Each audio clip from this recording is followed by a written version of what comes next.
जा भइल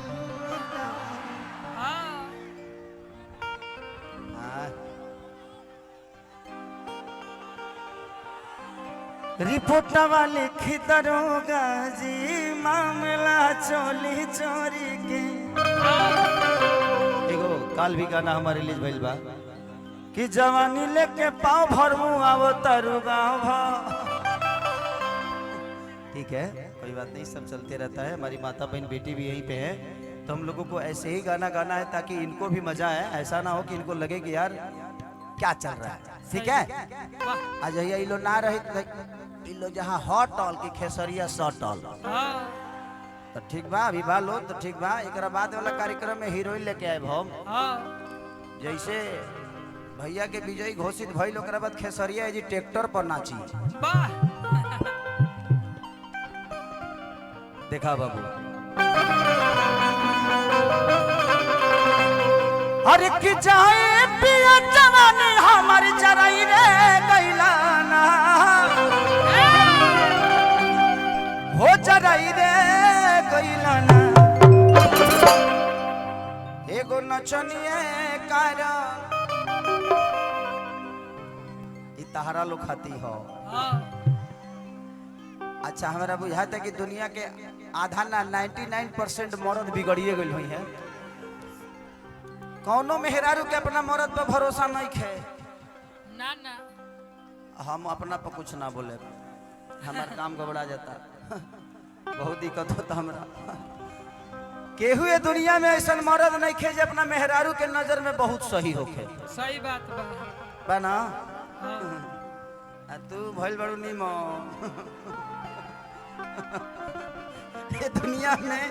हमनी के केतनो निमन क के आब जाना अपना मेहरारू के नजर में दोषिए रह जा सही बात बा हमार तो इंटरनेशनल सब्जेक्ट बा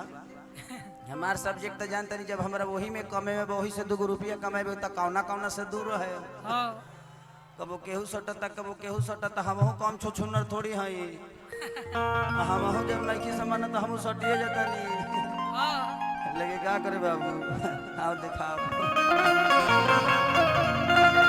अरे कि जाए पिया जवानी हमर जराई रे गइलाना कि चढ़ली जवानी छोड़ी के रहेला दोसरा के डेरा में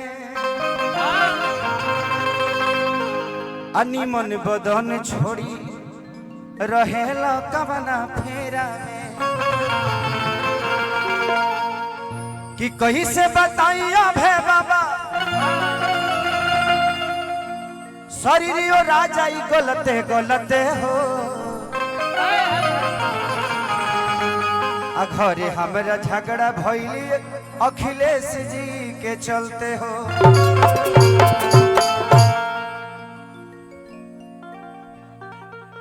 कि लागत दागी की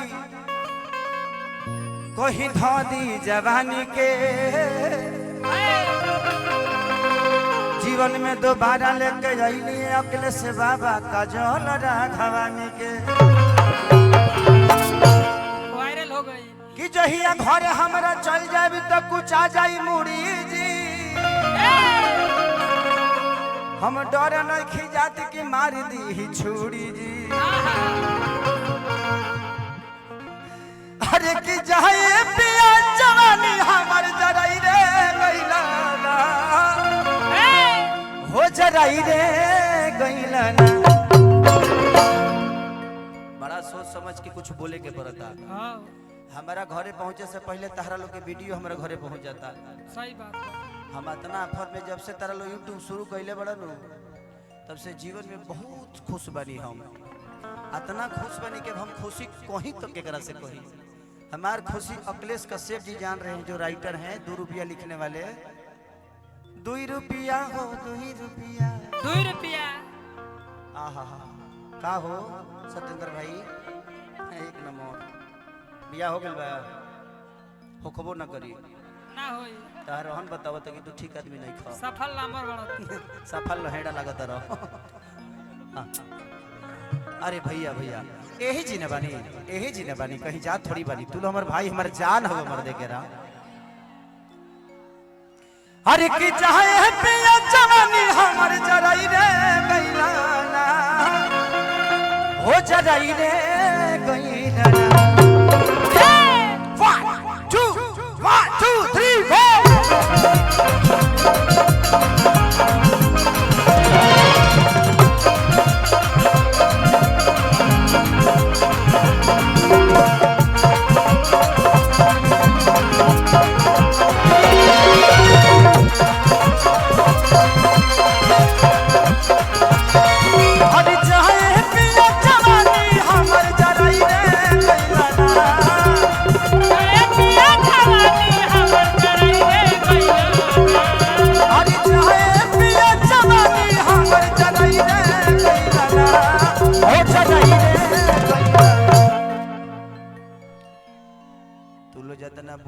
खेसरिया बहुत खुश हुई। हाँ ऐसा कौनो बात नहीं खे।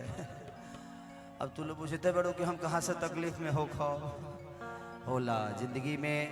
मेरे लिए पूरी दुनिया हो सकती है, लेकिन मैं अपनी फैमिली के लिए पूरी दुनिया हूँ। और मुझे कभी इस बात का ग्लानि नहीं हुआ कि खेसारी लाल दुनिया के लिए स्टार हो सकता है, एक कलाकार हो सकता है, लेकिन अपने घर का ये बेटा ही है, अपने पत्नी का पति ही है, अपने बच्चों का पिता ही है। और मैं ऐसे ही रहना भी चाहता हूँ कि ताकि बाकी जीवन में तो चलते रहता है सब, केहू आई केहू जाई केहू तो रास्ता हो, जेकरा चढ़े के बहु चढ़ो, जेकरा उतरे के बहु उतरो। हमरा का दिक्कत बा, हमरो ठीक लगेला कबो कबो, लेकिन कबो कबो बढ़ाया दे भाई।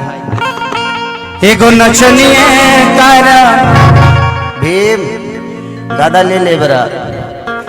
एगो नचनिए कारण कनिया के भुलाई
का नाम है आपका? पल्लवी सिंह।